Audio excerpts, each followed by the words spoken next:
성경은 그런 이야기를 하는 것이야. 그래서 리폼. 날마다 죽노라. 그 이야기 하는 거야. 응? 성경이 무슨 옛날 이야기 하는 건 줄 알아.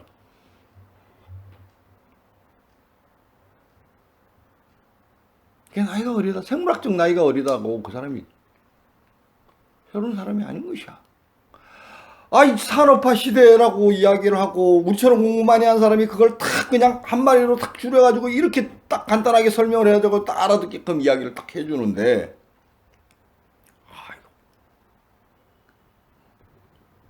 정보화 시대에 맞는 생산적인 일을 해내는 것 자체가 그 정보화 시대를 하나님이 열었다 그러고 거기에 맞춰서 대한민국이 그 정보화 시대에 가장 앞장서 있다 그러고 거기에 맞춰서 성경을 읽는 사람이 정보화 시대를 가지고 함께 잘 사는 것을 가장 선도해 나가야 된다고 이야기를 하는데 우리가 지금 공부 많이 하는 사람이 그냥 딱 이걸 한마디로 이렇게 딱 이야기를 해주는 거야. 성경이 그런 거야. 그냥 아니래. 아니면 뭐 어떻게 할 거야? 다 가난해지는 거지. 못 사는 거지.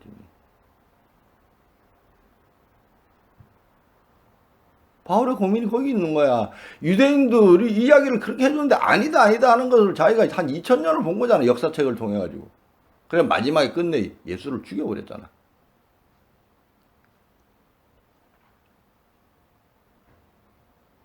그 정부화 시대는 그렇게 이루어지는 거야. 그래 정부화 시대는 성경 공부가 그래서 아주 중요한 거야. 어떤 정보가 진짜 정확한 정보인지, 진짜 가치 있는 정보인지를 따지는 힘이 성경만큼 정확한 게 없어.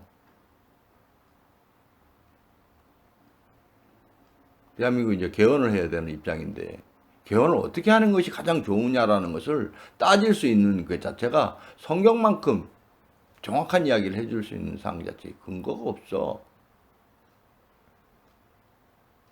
그리고 개헌 이야기도 적극적으로 할 수 있는 상황이 되어야지. 지금 우리나라의 헌법의 문제가 뭐야, 너?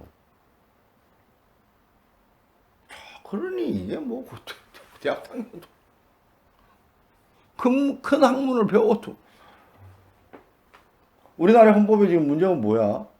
어떤 부분을 개헌할 때 고쳐야 돼? 어떻게 고쳐야 돼? 그때 말했잖아요. 3.1 운동이나 4.19 그런 거 필요 없다. 그거는 그냥 전문에 대한 이야기를 한 것이고 정보화 시대에 맞춰서 대한민국이 1등 국가가 되기 위해서 제일 처음 해야 될 게 뭐야? 가장 시급한 거.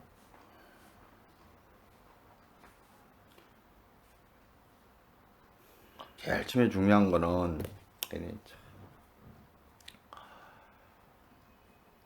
내가 그 전문에 대한 이야기를 한 거는 대한민국 사람이 대한민국의 주인이다라는 것 자체를 알아야 돼. 응? 대한민국 사람들이 대한민국의 세금이랑 예산이 어떻게 돌아가고 어떻게 쓰여지는지를 몰라. 그거를 주인이 국간에 돈이 돌아가는 거를 어떻게 돌아가는지 몰라. 그거 주인이냐? 그게 주인이냐? 바보지. 대한민국 사람들이 이게 다 바보야, 바보. 돈이 어떻게 들어가는지를 잘 몰라요. 그 주인이 모른다 그러면 그 말이 되냐, 그게. 그 다음 하나가 뭐냐, 그 돈을 돌리는 종놈들이 권력이 한쪽으로 너무 쏠렸어. 그래, 권력 분산을 해야 돼. 그런 내가 아까 3.1 운동 이런 거 쓰지 말고 거기다 기독교 입국론 상황 자체에 대해서. 하나님이, 우리가 애국가는 참 잘 듣잖아. 애국가 어떻게 시작하냐. 동해물과 백두산이 마르고 닳도록. 그렇지. 하느님이 그래, 또 하나님, 우리나라 애국가 딱 잘 됐잖아. 헌법에도 딱 그거 넣으면 돼.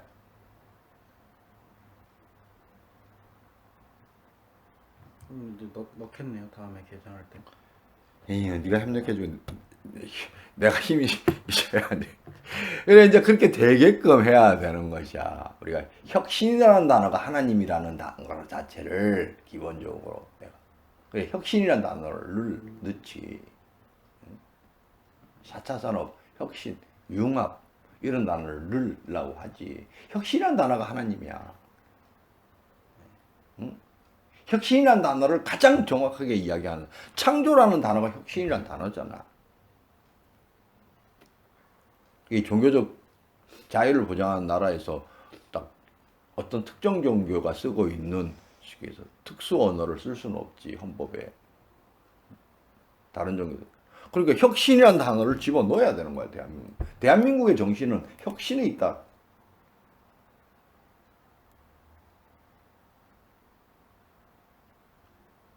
그리고 지금 우리 같은 그거 넣으려고 한 10년 했는데 나를 잘 안 따라주니까 내가 그거 못했지. 뭐 그냥 우리는 뭐 그거 뭐 나를 안 따라줘도 상관이 없어. 그 대신 대한민국이 잘 돼야 돼. 그러려고 우리가 성경 읽는 거야. 그래서 내가 가장 큰 교회는 국가다, 대한민국이다, 이렇게 이야기를 하는 거야.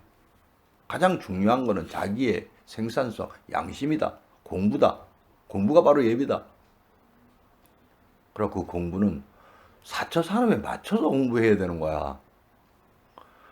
정보화 시대의 공부를 산업화 시대처럼 공부를 하면 맹자를 공자를 하고 앉아 있으면은 그게 뭐 하는 짓이냐고, 뭐 하는 짓이냐.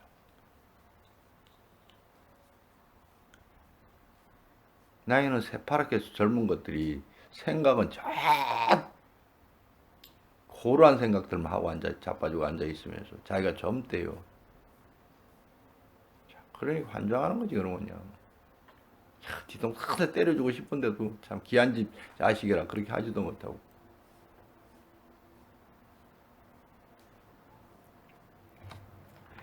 중고등학생들이 그냥 산업화 시대처럼 공부하는 것 자체를 내 모두가 한다 그러니까 참 이게 답답한 거야, 답답. 지금 시대가 어느 시대인데, 인터넷망 잘 만들어가지고 참 일타 강사 돼가지고 거기에 맞춰 시험의 기술 딱 하고 걔네들은 실질적으로 세상이 어떻게 돌아가는지를 좀 살펴보고,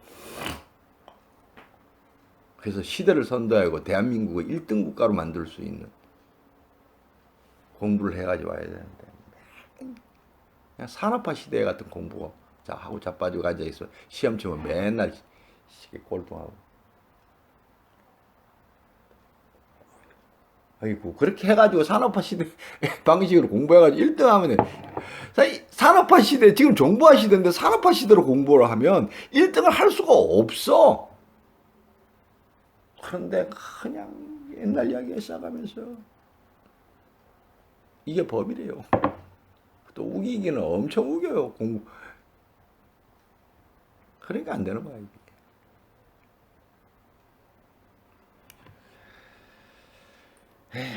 뭔 이야기를 물으면 그냥 뻗떡뻗떡 이야기를 해야 실질적으로 말이 빨리빨리 끝나는데. 자, 내가 이번에 이거 하나 올려놨는데, 로마서를 기억을 해야 된다. 우리가 지금 로마서는 자꾸 다른 거 같으면 내가 잠깐만 이렇게 이야기를 안 해. 근데 로마서는 진짜 로마서 하나를 알면 성경 전체를 아는 것 같기 때문에 로마서에 대해서는 그냥 깡그리 외워야 돼, 그냥. 이 내용에 대한. 근데 거기 써놨잖아. 제일 처음에 모든 사실상은 바울의 서신은 이 서원, 교리부, 실천부 이렇게 세 개로 구분이 되어져 있어. 이게 지금 되게 박스로 되어져 있는 거를 내가 다운을 받았더니 이래 이상하게 나와서 내가 이걸 정리를 한 거거든. 모든 바울의 서신은 서원이랑 교리부랑 실천부 이렇게 세 개로 구성돼요. 교리부는 뭐야? 자기가 그 전에 봤던 그 자체 내에 있는 성경, 그 성경을 바울이 해석한 거를 들려주는 거야. 그리고 실천부는 지금 현재 너희가 뭘 해야 된다라는 것을 이야기를 해주는 거야. 성경의 바울의 서신은 대부분 다 이렇게 구성이 되어져 있어. 자기가 봤던 성경 해석을 중간에 넣고 처음에 인사하고 그거를 어떻게 지금 현재 실천할까, 이렇게 딱 세 부분으로 구성되어져 있어. 그래서 서원은 문안 인사로 되어져 있는 거고, 그 교리부가 정죄, 칭의, 성화, 하나님의 의로우심 이렇게 네 개로 되어져 있어. 죄가 뭐고 의가 뭐고, 거기에 맞춰서 거듭남이라는 것 자체가 무엇이고 하나님의 의로우심이 무엇이다. 이거를 그 1장 18절에서 3장 21절까지는 죄에 대한 이야기를 한 거고, 3장 21절에서 5장 21절은 칭의에 대한 이야기를 한 거고, 6장에서 8장은 성화에 대한 이야기를 한 거고, 9장에서 11장은 하나님의 의로우심에 대한 이야기를 한 것이야. 이거는 앞부분은 실질적으로 우리처럼 성경을 잘하는 사람들은 별로 볼 필요가 없어.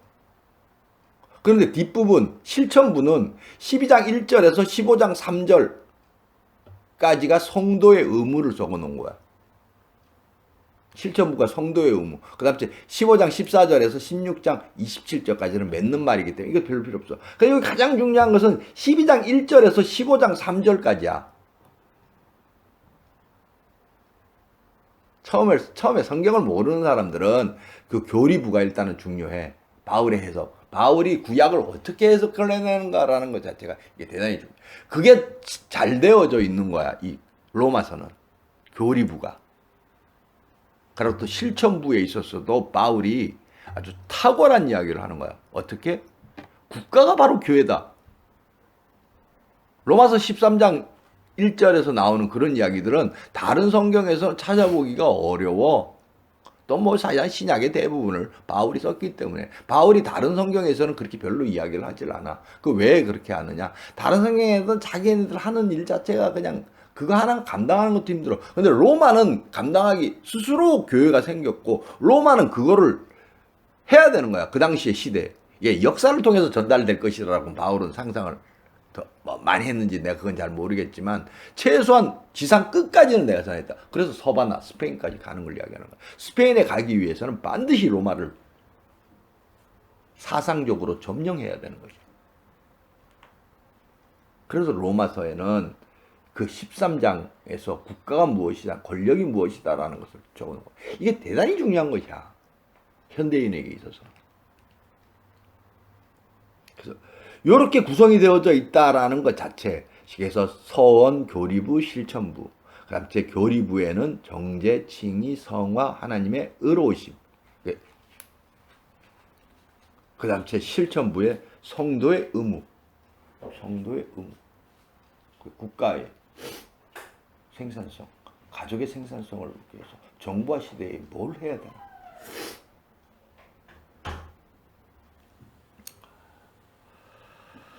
반드시 로마서는 이거를 머리에 탁 넣고 있어질 때까지 하여튼 내가 계속 할 참이야. 네가 쏘는 구원론, 아이고 이걸 100개 가지고 왔으니 자기가 모르는 소리를 이걸 네가 다 이해할 정도면 뭐 우리가 이야기할 필요도 없지. 하여튼 그러면 신학적 정의까지만 한번 읽어보셔. 나무위키가 뭐 워낙 잘 돼 있으니까. 구원, 일반적으로 어떤 것에서 구출되고 해방되는 것이라는 뜻을 가지고 있다. 영어로 구원이 밑에 써 있네. 살베이션. 그거는 여기도 많이 나와서. 오케이. 오케이. 네가 영어 잘한다 그랬지. 좋아. 아니, 잘하진 않고요. 그 정도 잘하는 거지. 해봐. 일본 쪽 서브컬처에서 위기에 빠지거나 고통스러운 삶을 살던 여자 캐릭터가 남자 주인공을 만나 사랑에 빠지며 위기에서 벗어나 새로운 삶의 전환을 맞이하는 것도 구원이라고 하는데, 이는 백마탄 왕자님 전개 역해 하렘 편입 트로피 와이프화에 지나지 않는다는 비판이 따른다. 이런 말 하면 너는 알아듣냐? 트로피 와이프화. 아니, 그러니까 신학에서 정의 한번 읽어보시오. 신학에서 쓰이는 용어로서는 죄에서 자유롭게 되는 것으로 이해할 수 있다. 구원론은 이 구원을 연구하는 세부 항목이다. 그리스 독일적인 의미에서 구원이라는 영어 단어는 13세기 약 1225년에 고대 프랑스어 살베이션이라는 말로 처음 나타난다. 어원은 구출하다는 뜻의 라틴어 살바티오, 그리스어 소테리아를 옮긴 것이다. 대적으로부터의 해방, 보호, 죄로부터의 구속, 영생, 그리고 성화의 과정이다. 히브리어도 이렇게 왜 히브리어 안 하냐? 예슈아. 예슈와 소테리아. 발음 안 되면 Y-E-S-H-U-A 이렇게 읽으면 돼. 네. 또한 구원에는 치유, 건강, 염려로부터의 해방, 그리고 평안이라는 의미도 포함되어 있다. 자, 여기까지입니다. 가톨릭의 입장, 개신교의 입장 뭐 이렇게 쭉 나오는데, 자 지금 여기 아까 바울이 이야기하는 거 직접적인 구원이라는 것 자체도 제일 중요한 것은 바울이 이야기하는 거라 그랬잖아. 응? 아까 성화라는 말이 여기 그거라는 거. 성화라는 게 성스럽게 되었다, 구원을 받았다 이런 말이야. 영적인 세계에 들어왔다, 영원한 생명에 들어왔다라는 말을 성이라는 말을 써. 그거를 이신칭의 이신 믿음으로 성령화가 되었다. 그래서 그렇게 하신 하나님은 의롭다. 로마서는 그렇게 돼 있어. 너는 죽을 수밖에 없는데 칭의, 믿음으로 칭의, 의롭다라는 말을 듣게 되고, 그러면 성화라는 말이 구원이라는 말이야. 여기 성화. 그게 몇 장, 6장에서 8장에 써져 있어. 구원에 대한 이야기가 6장에서 8장. 성화라는 말이 구원이라는 말이야. 그런 하나님이 의롭다. 그런 하나님은 참 좋으신 하나님이다. 라는 것을 9장에서 11장 써놓은 거야. 요걸 딱 외워야 돼. 우리는 어릴 때 이거 딱 이제 이렇게 딱 가르치면 그 다음 시험에 이제 시험 문제 이게 나오는 거야, 이게. 나는 어릴 때 이제 그렇게를 한 20년 가까이 교육을 받았기 때문에 두 사람이랑은 상황이 좀 다르지. 근데 이런 걸 딱 외워야 돼, 이런 거는. 로마서 같은 경우는 정도는 그냥 이런 거 딱 하면 칭의가 몇 장에서 몇 절 나오는 거고, 로마서의 교리부는 구성이 어떻게 되어져 있나? 뭐 이제 조금 대학 수준으로 하면 그것을 논하라. 바울이 본 구약의 교리 부분 장 자체의 내용을 논하라. 이렇게 이제 대학교 같은 시험 문제 내는 거야, 그냥. 이런 정도로 외워야 돼. 그래, 이제 나는 네 올린 거를 보고, 그 맨 밑에 있는 문장들이 참, 애들이, 참, 요새 애들 참, 그렇지. 이게 걔네들이 소위 말하는 감각이고, 그 감각이 생산적으로 변해내려면 걔네들 말 감각에 맞춰서 그게 사실상 자기가 오래 산다라는 것을 감각. 자, 그게 뭐 기타 한번 읽어보세요. 기타.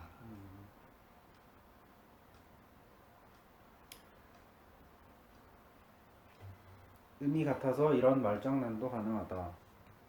선교사. 예수를 믿으면 구원 받습니다. 거지. 정말 구원 줘요? 예수님 믿으면 구원 받는 이유. 원래 10원을 주시는데 11조 1원을 떼가서 구원이 되었기 때문. 그래, 뒤에 걸 장자서 내가 한참 봤는데, 그 이제 돈 덜 떼가서 구원이 되었으니까 구원 12조 얻어갔으면 8원밖에 안 됐는데 11조 떼가니까 구원이 됐다, 이런 이야기잖아.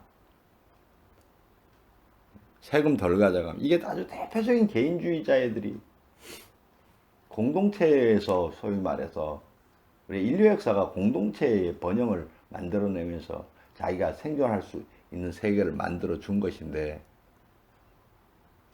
이런 놈이 자기 존재를 거부하는 거잖아, 공동체. 그런 애들이, 요새 애들, 그래, 이런 애들, 개인주의에 휩싸여 있는 이런 애들을 어떻게 진짜 구원을 할까? 응? 공동체 안으로 시키겠어. 그치, 걔가 반정부주의자나 무정부주의자나 검머리 영악한 외국인이 되는 것 자체를 어떻게 하면 막을까? 이런 이야기를 써놓은 놈들을. 응? 이게 이제 그놈들이 이제 범죄를 저지르지 않게끔 어떻게 하면 막을까? 이런 놈을 막아야 그렇지 않고 정상적으로 사는 애들이 걔한테 공격을 안 받거든. 우리 같은 사람은 이제 맨날 그런 생각하지. 대한민국을 지키기 위해서. 그랬더니 정말 구원 줘요, 이런 거. 애들이 이제 경제가 물씬 맞는, 이걸 어떻게 하면 막을까? 이제 이게 이제 제일 핵심이죠. 하여튼 중요한 것은 아까 로마서의 구성, 특히 교리부를 아주 간단 명료하게 써놓은 것 자체, 정죄, 칭의, 성화, 하나님의 의로우심. 이게 성경 구성의 핵심이야, 핵심. 우리는 죽을 수밖에 없다. 그 다음 거기에 맞춰가지고 정보의 정확성 상 자체에 있는 것 자체를 믿어라. 그렇게 하면 믿는 것만 가지고는 안 되지만 예수님이 거기에 맞춰가지고 실질적으로 성령을 보냈다. 너희를 끊임없이 성화되게끔 하나님의 사람으로 하게끔 하겠다. 그것이 이 세상을 만들고 창조하신 하나님의 의로움이다. 성경은 이렇게 구성이 되어져 있다. 모든 성경은 딱 이 네 가지로 딱 이야기를 하는 거야. 그래서 로마서가 대단하다라고 이야기를 하는 거야. 그걸 11장에 써놓은 거야. 그래서 그렇게 한 사람은 뭘 해야 되냐? 12장 1절에서 15장 13절을 실천을 해야 된다. 그 실천할 수밖에 없다. 왜냐하면 성령이 함께 하니까. 거기 핵심이 13장 1절이라니까. 내가 권세가 되거나 그 권세, 국가의 번영을 위해서 내가 모든 걸 하는 거니까. 이게 로마서의 핵심이야, 이게. 구원받은 사람들이 하는. 자, 기도합시다.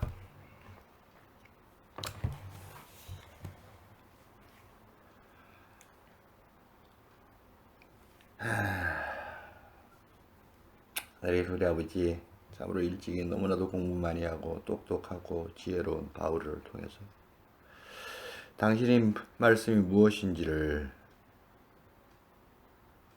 당신이 우리에게 바라는 것이 무엇인지를, 또 당신이 이 세상에 어떻게 돌아가야 되는지를 이야기하는 것이 무엇인지를 우리에게 알려주셨습니다. 또 요새는 시대가 발달해가지고 그 로마서도 길어서 로마서를 네 가지로 정리를 해서 이럴 때마다 찾아봐라. 네가 건방져지면 네가 죄인이라는 것을 알기 위해서 로마서 1장 18절에서 3장 20절을 찾아봐라. 네가 영원한 생명에서 떠나서 사망에 이를 수밖에 없는 일들을 할 수밖에 없는 사람이다. 그래서 정죄다. 이렇게 이야기를 하고. 그렇지만 나를 알고 나를 믿으면 의롭다. 함께 너랑 나랑 같은 한 편이다. 우리 함께 같이 가자 라고 하는 그 하나님의 잔치에 초대된다라는 것을 로마서 3장 21절과 5장 21절까지 설명을 하셨다. 그렇게 된 사람들은 영적인 세계, 그렇게 된 사람들의 특성에 대해서 로마서 6장에서 8장에 성화라는 말로 표현하고 그 모든 것이 주의 의로움에 의해서 진행되었다라는 것을 9장에서 11장에 적어두고 있습니다. 이런 것을 우리가 인터넷에서 찾아보고 이런 것을 결과적으로 이렇게 볼 수 있는 이런 편리한 세상, 이러한 정보화 시대에 우리에게 지혜를 주사 하나님의 사람으로서 정보화 시대에 능력에 능력을 더할 수 있도록 성경을 제대로 읽게 도와주시옵소서. 이 모든 말씀 주 예수 그리스도의 이름으로 기도드렸사옵나이다.